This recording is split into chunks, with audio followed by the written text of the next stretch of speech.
حصل موقف النهارده يا جدعان، بجد انا مش فاهمه الناس بقوا ايه. شفت واحده، كانت واحده يعني حامل سن، نقول مثلا 25 26 سنه. المفروض ان هي راكبه ميكروباص. ففي اتنين قاعدين، اتنين ستات كبار سن، مثلا 45 46، مش كبار قوي.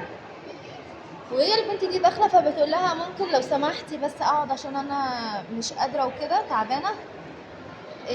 التانية هي ما قالتش غير كده. التانية ما استوعبتش بقى الكلمة، وقامت رد عليها: انتي ازاي تقولي لي كده؟ ده انا في سن قد والدتك، يعني ايه تقولي لي حاجة زي كده؟ إيه انتي مفروض، ده لو انتي اللي قاعدة مفروض انتي اللي تقومي. قالت لها طيب انا بقولك ان انا حامل ومش قادرة، مش بقولك حاجة، يعني انا ما غلطتش فيكي في حاجة. قعدت بقى تقول الفاظ يعني ما تفهمش ليه اساسا. و... وان ازاي كل اللي كان تعبها وكل اللي كان مضايقها، ازاي انتي اصغر مني وتيجي تقولي لي قومي وانا اقعد؟ هي دي كانت الفكره كلها. هو دوت اللي هي ما كانتش قادره تستوعبه. بجد يعني نفسي خاصه في وسائل المواصلات اللي ربنا يعين كل واحد عليها ديت.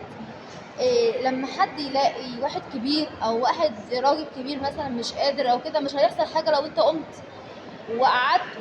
لو واحده حامل، وخاصه الحوامل دول بيبقوا تعبانين، بيبقوا جايبين اخرهم، هم يكون في عونهم اصلا، هم يكفيهم ان هم اساسا شايلين نفسهم اصلا يعني. يبقى في في احساس بالغير كده، ويا ريت ان احنا يعني نحس ببعض، لان ده بجد يعني هيأثر علينا كلنا بعد كده. لما تكون دي الثقافة، اللي هو حافظ مش فاهم انا اكبر منك فما ينفعش ان انت تقومي وانا، اللي هو حافظ مش فاهم ده.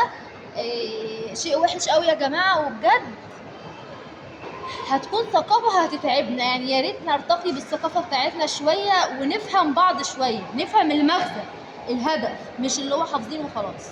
يا ريت.